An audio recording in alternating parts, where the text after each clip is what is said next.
Welcome to this explainer. Look, let's just address the elephant in the room right away. Rising energy costs are putting absolutely incredible pressure on household budgets all across North Carolina right now. When temperatures drop in the winter or spike during our brutal summers, the financial hit, it can literally be devastating. But I want to start off by validating that stress and assuring you right here, right now, real, actionable help is actually available. It is deeply, deeply anxiety-inducing to be in the middle of a heating or cooling crisis.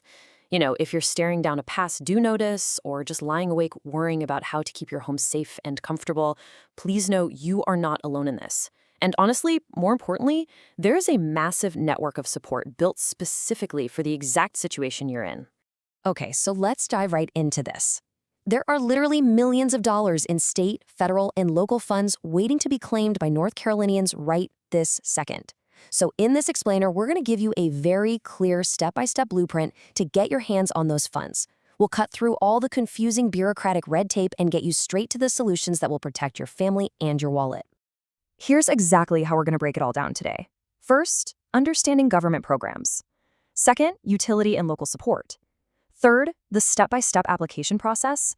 And finally, lowering your future bills. All right, part one, understanding government programs. When you start looking for help, you're going to hit a massive wall of acronyms. It's kind of like alphabet soup. So the absolute most crucial thing is to understand the difference between the two main federally funded programs. First step is LIAP. That stands for the Low Income Energy Assistance Program. Think of this as your seasonal, non-emergency heating help. It's a one-time payment made directly to your utility vendor. On the flip side, we have CIP, the Crisis Intervention Program. This one is entirely different. CIP is strictly for individuals and families facing a true, life-threatening heating or cooling crisis, or an active disconnect notice. Let's talk about who qualifies for LIAP. For the general population, your household income has to be at or below 130% of the federal poverty level. But here's a really important detail. If you're a senior aged 65 or older, or if you're disabled and receiving services through the Division of Aging and Adult Services, that limit actually bumps up to 150%. Plus, seniors get a head start with an early application window opening up in December. Now, what if you're in immediate danger of losing your power? Well, that's where the Crisis Intervention Program comes in. It acts basically like an emergency room for your utility bills. And here's a huge takeaway for you. You don't even necessarily need a final disconnect notice to get help.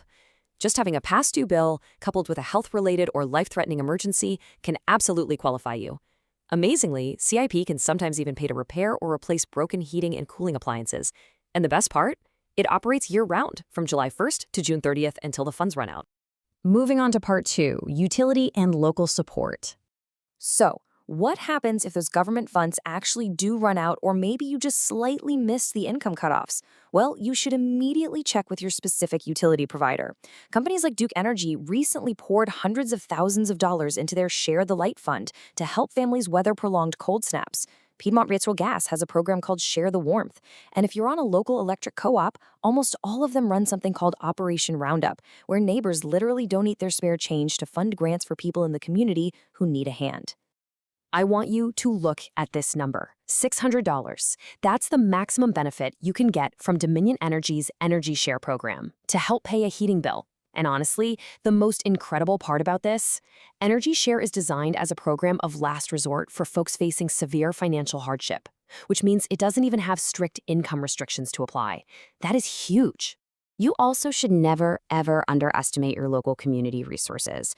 Across all 100 counties in North Carolina, there are groups on standby ready to help. For example, down in Mecklenburg County, the Crisis Assistance Ministry runs an incredible triage system for urgent utility crises. Over in Durham, you've got the Urban Ministries of Durham supporting low-resource households. And pretty much everywhere in between, your local community action agencies, like WAMI up in the mountains or Green Lamp out east, are actively distributing grant money. I know. This is a ton of information all at once. If you're feeling overwhelmed by all these different options, just remember this one simple number, 211.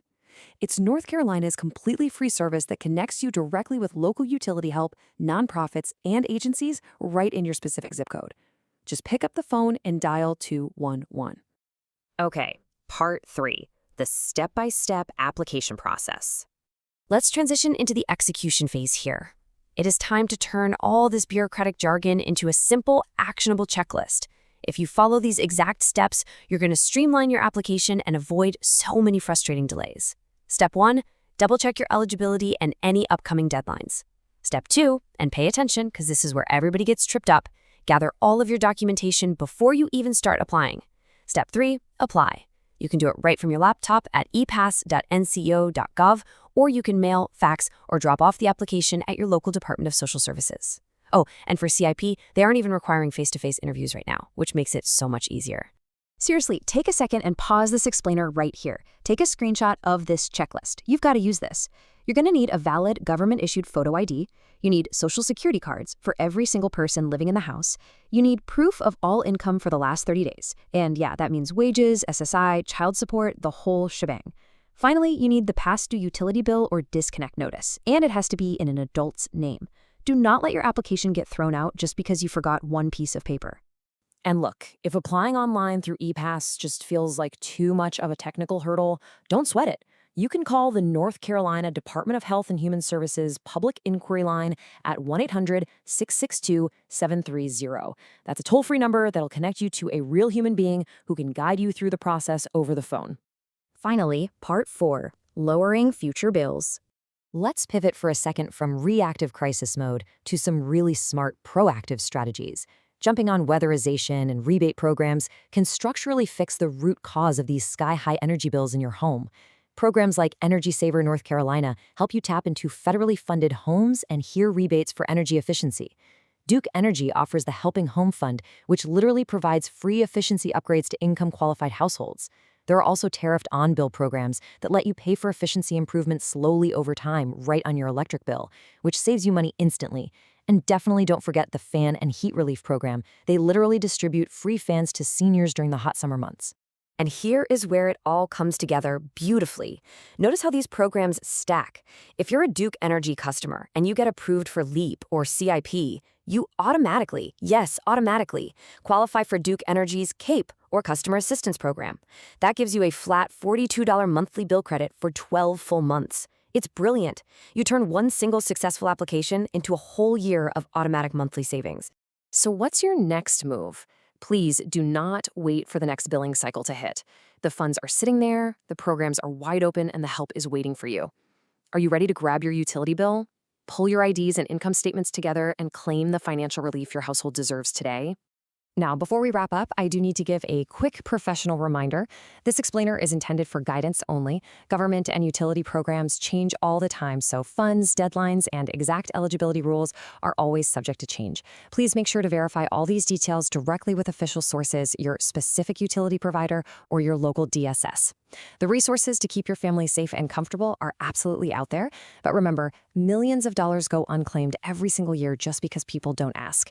Are you going to let that money just sit on the table, or will you take action and claim the relief you need? Thanks for joining this explainer. Get out there and take action today.